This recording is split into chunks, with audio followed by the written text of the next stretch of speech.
Bonjour, alors faisons un exemple. Une source lumineuse cohérente, par exemple un laser, éclaire un système de deux fentes séparées de 0,5 mm. Un écran est placé 2 mètres plus loin. D'abord, schématisez la situation en représentant les paramètres en jeu, donc la longueur L, D, θ, Y, montrant le trajet de la lumière pour un point quelconque sur l'écran. Alors, on représente d'abord les fentes, le masque avec les deux trous. La distance centre à centre entre les trous, c'est la distance D. Ensuite, on monte l'écran ici à droite. Ici, c'est le masque. On représente l'axe en pointillé. L'axe, je l'appelle l'axe central ou l'axe principal ou l'axe central. On le représente en pointillé, puis vous partez du milieu entre les deux fentes, important, pour qu'il arrive perpendiculairement à l'écran. Ensuite, on va représenter un point quelconque sur sur l'écran, mettons ici. Donc ça va être comme le point P, si vous voulez. Et là, on va représenter, dans le fond, l'angle θ. Fait que pour représenter l'angle θ, il faut faire un segment qui va joindre le centre avec le point en question. Donc ici, on va avoir l'angle θ. Donc ça représente dans le fond la position angulaire du point P. Donc sa position peut être définie par l'angle θ, puis il peut être défini aussi par la distance Y. Je peux la représenter ici, comme ceci. Donc ça, c'est ma distance Y. Et il reste à représenter la longueur du système. Donc, la longueur entre les deux, entre le masque et l'écran, c'est L majuscule. Donc, en l'occurrence ici, j'ai le petit d vaut 0,5 mm. La longueur du système est de 2 mètres. Voilà, donc ça, c'est une représentation complète là, de l'expérience de Young pour un point précis. Maintenant, à quelle distance du centre de l'écran se trouve la 6e frange lumineuse d'une lumière rouge de longueur d'onde 630 nanomètres. OK, donc, autrement dit, ce qu'on vous dit, c'est que, admettons que on envoie un laser rouge sur le système. Alors, à quelle position est-ce qu'il va avoir la 6e frange rouge? Donc, quand on dit la 6e ici, c'est sous-entendu la 6e à part celle du centre. Celle du centre, c'est la frange 0. Donc, autrement dit, on a la frange 0 ici.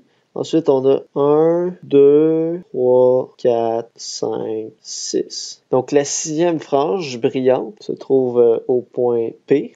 Donc, autrement dit, c'est la frange d'ordre m égale 6. Ici, on a m égale 0 en passant. M égale 0, 1, 2, 3, 4, 5, 6. Donc, on veut savoir que vaut Y dans cette situation. Que vaut Y? Que vaut la position sur l'écran de la 6e frange brillante? Alors, j'ai sorti les données ici. On a la distance entre les fentes, la longueur du système, on a l'ordre de la frange qui est 6, la longueur d'onde de la lumière rouge, c'est 650 nanomètres. Et on cherche quelle est la position par rapport au centre de cette frange brillante, de cette tache lumineuse.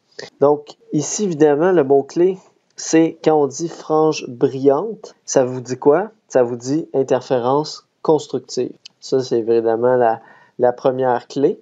Donc, on a affaire à de l'interférence constructive, ce qui fait en sorte que la différence de marche entre les rayons qui proviennent de la fente du haut et les rayons qui proviennent de la fente du bas, cette différence de marche-là doit être égale à un nombre entier de longueur d'onde, de façon à ce qu'il arrive en phase sur l'écran, de façon à ce que ça donne l'interférence constructive à l'endroit voulu. Donc, on est sur un maximum. Ça veut dire que notre différence de marche, ça va être un nombre entier de longueur d'onde. Et on sait que la différence de marche, c'est toujours égal à d sin θ. On l'a démontré de façon géométrique. En passant, ce delta égale d sin θ, c'est toujours vrai. C'est pas juste dans le cas de l'interférence constructive ou juste dans le cas de l'interférence destructive. Ça peut être dans n'importe quelle situation. Donc, en l'occurrence, ici, on peut donc dire que, dans le fond, on peut égaler, vu que les deux sont égaux à la différence de marche, on peut les égaliser. Donc, on a d sin θ est égal à un nombre entier de longueur d'onde. Ici, on va utiliser l'approximation des petits angles. Vous allez voir pourquoi tout à l'heure. Donc, en fait, le sin θ ici, si on se rappelle, on peut le remplacer carrément par θ, mais à condition que θ soit en radian. Pourquoi? Parce que θ est un petit angle, rappelez-vous. Mon schéma ici, je l'ai fait pour que ce soit comme clair, là, je l'ai fait. Mais en réalité, on se rappelle qu'à l'échelle, l'angle θ est beaucoup plus petit que ça. Donc les fentes sont beaucoup plus rapprochées. Donc les angles θ ici sont très petits. Donc je peux dire que l'angle sin θ est égal à θ directement. Donc d fois l'angle θ directement égale m lambda. Donc si je le réécris ici, d fois θ, très important, il faut qu'il soit en rad, est égal à m lambda. Alors ça va être ce que je vais appeler mon équation 1. Et il y a une autre équation qu'on peut soutirer avec, dans le fond, l'équation qu'on avait démontrée à la diapo précédente, juste avec une tangente. Simplement avec une tangente, on avait démontré que y, la position y égale L fois tangente de θ. Donc, on peut aller, encore une fois, utiliser l'approximation des petits angles, puis dire que l'angle tangente θ, c'est à peu près égal à l'angle θ lui-même, rappelez-vous. Parce que l'approximation des petits angles, c'est sin θ est à peu près égal à tan θ est à peu près égal à θ, à condition que ce soit en rad, et à condition que l'angle soit très petit. Si θ est beaucoup plus petit que 1 rad. Donc, l'espèce de condition pour pouvoir utiliser l'approximation des petits angles, c'est qu'il faut que l'angle θ soit beaucoup plus petit que 1 rad. Alors, ici, c'est le cas. On peut le prendre pour acquis que ça va être le cas. Donc, si je remplace dans mon équation, ça va faire y égale à L fois θ directement. Alors ça va être ce que je pourrais appeler mon équation 2. Alors, ce que je peux faire à partir d'ici, c'est que je vais remplacer dans le fond mon angle θ. Je vais l'isoler dans cette équation-ci, puis je vais le remplacer dans l'autre équation. Donc ça fait θ égale à y sur L. Et là, ici, ça, je peux remplacer ça dans mon équation 1. Donc je vais remplacer θ par y sur L dans ici. Donc ça va faire d fois y sur L égale m lambda. Qu'est-ce que je cherche? Moi, je cherche la position y. Donc, si je l'isole ici, ça va faire y égale à m lambda L sur D. Alors, cette équation-là, vous pouvez quasiment l'apprendre parce que elle va revenir souvent dans ces exercices-là. Donc, ça, c'est l'équation qui va nous donner la position des maximums dans l'expérience de Young. Donc, la position des endroits où la lumière va être brillante, ce qu'on appelle les maximums, là où il y a de l'interférence constructive, les franges brillantes d'interférence. Et je dis, vous pouvez l'apprendre, mais si on vous pose une question comme ça à l'examen, bien sûr, vous devez faire quand même la démarche au complet, comme je l'ai faite dans cet exercice. Vous ne pouvez pas partir de cette équation-là. Parce que c'est pas une équation de base, c'est une équation qui, si vous voulez l'utiliser, cette équation-là, il faut la démontrer, en fait. Pour la démontrer, c'est de faire le travail que je viens de faire. Donc, nous autres, on parle maintenant de la 6e frange. On veut savoir la position de la 6e frange lumineuse. Donc, ça veut dire m égale 6. Donc, la position du 6e max, ça va être 6 fois la longueur d'onde qui est de 630 nanomètres, qu'on convertit en mètres. Donc, nanomètre, c'est-à-dire nano, c'est fois 10 à la moins 9, je l'avais déjà mentionné. Là. Donc, nano, c'est fois 10 à la moins 9, ça veut dire un milliardième en fait. Donc, 630 milliardièmes de mètre. 630 fois 10 à la moins 9. Ça, il faut l'apprendre par cœur, le fait que nano, c'est fois 10 à la moins 9. On va s'en servir extrêmement souvent dans le cours. La longueur du système, c'est 2 mètres. Et la distance entre les fentes, c'est 0,5 mm. Donc, en mètres, ça fait fois 10 à la moins 3. Important de convertir toutes vos distances en mètres. Et on va trouver 0,0151 mètres, c'est-à-dire 15,1 mm. Donc, le 6e maximum va se trouver à une distance de 15 mm, donc 1,5 cm du centre. En C, on dit au même endroit, il y a aussi une frange lumineuse bleue. OK, donc ça veut dire au même endroit qu'on a calculé en B, donc à 15 mm du centre, il y a une frange lumineuse bleue. Mais la longueur d'onde du bleu n'est pas la même que la longueur d'onde du rouge. Donc, ça ne va pas être le 6e maximum du bleu, ça se peut pas, parce que c'est pas la même longueur d'onde. Quelle est la longueur d'onde de la lumière bleue? En passant, je vous dis comme information que la longueur d'onde du bleu peut aller de 450 nanomètres à 520 nanomètres. C'est comme la plage de longueur d'onde qui correspond à la lumière bleue dans l'air. Et ensuite, je vous demande aussi quel est l'ordre de cette frange bleue. Donc, je repars avec l'équation des maximums. La position, c'est m lambda L sur D. Maintenant, ce que je cherche, c'est la longueur d'onde. Je vais l'isoler dans cette équation. Donc, la longueur d'onde, si je l'isole, ça va donner YD sur M fois L.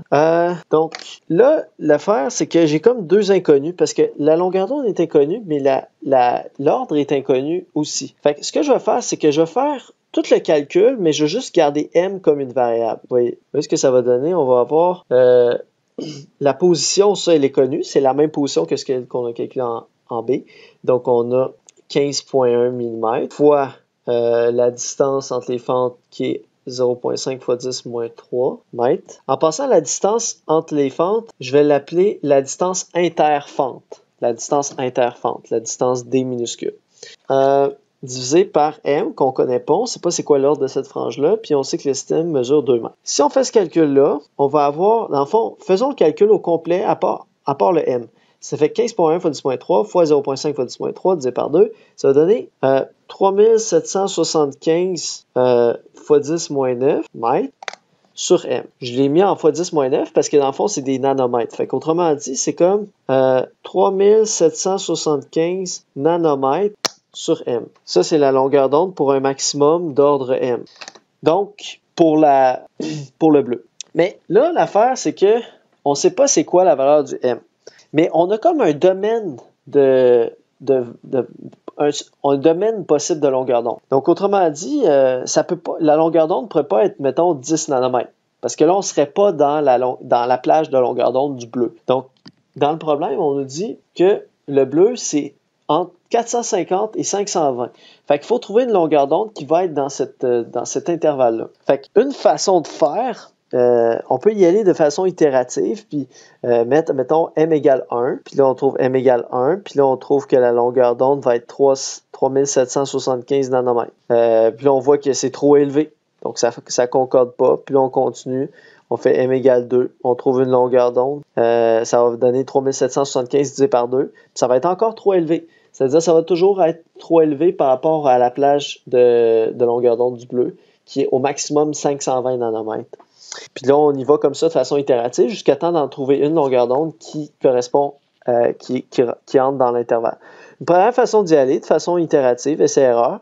Sinon, on peut y aller directement en disant, OK, mettons que j'ai une longueur d'onde de 520 nanomètres qui correspond à l'extrémité supérieure de l'intervalle possible pour le bleu. Alors, si on y va avec 520 nanomètres, ça correspond à quel ordre? Donc, 520 nanomètres égale 3775 nanomètres sur M. Ça veut dire M est égal à 3775 sur 520. Ça donne 7,26.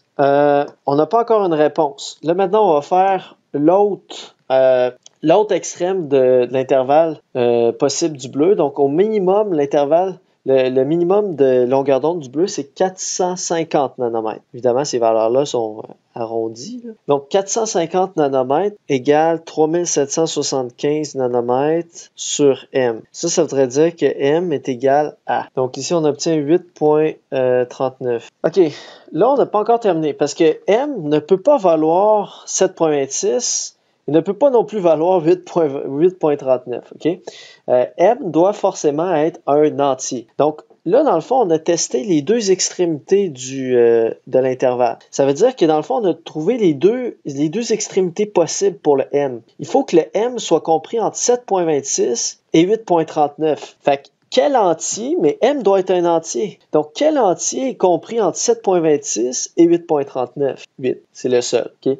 Donc, ici, il y a un seul M possible, c'est 8, parce que c'est le seul entier qui est compris entre nos deux intervalles. Donc, M égale 8 est le seul entier possible. Et de ça, on va en déduire la longueur d'onde. Donc, M égale 8, c'est la seule possibilité. Et la longueur d'onde va être égale à 3775 nanomètres sur 8, ce qui va donner 472 nanomètres. Effectivement, 472 est compris dans notre intervalle entre 450 et 520. Donc, ça permet de confirmer qu'on ne s'est pas trompé. Donc, autrement dit, la seule possibilité, c'est d'avoir une couleur bleue de longueur d'onde 472 nanomètres et la tâche correspond à la 8e tâche brillante. Autrement dit, la frange brillante d'ordre 8. Alors que, avec le rouge, on était sur la 6e frange. Fait que vous voyez, on n'est pas sur la même frange, mais les deux, ça donne à être à la même position ici. Il reste maintenant un deuxième exemple. Cet exemple, je vais vous le donner je vais vous demander de le faire en exercice immédiat, c'est-à-dire je voudrais que vous le fassiez maintenant, immédiatement, et vous avez la réponse en bas pour vous auto-corriger. Si vous avez des questions par rapport à ça, vous viendrez me voir en classe, bien sûr. Alors, c'est ce qui termine la section sur l'expérience.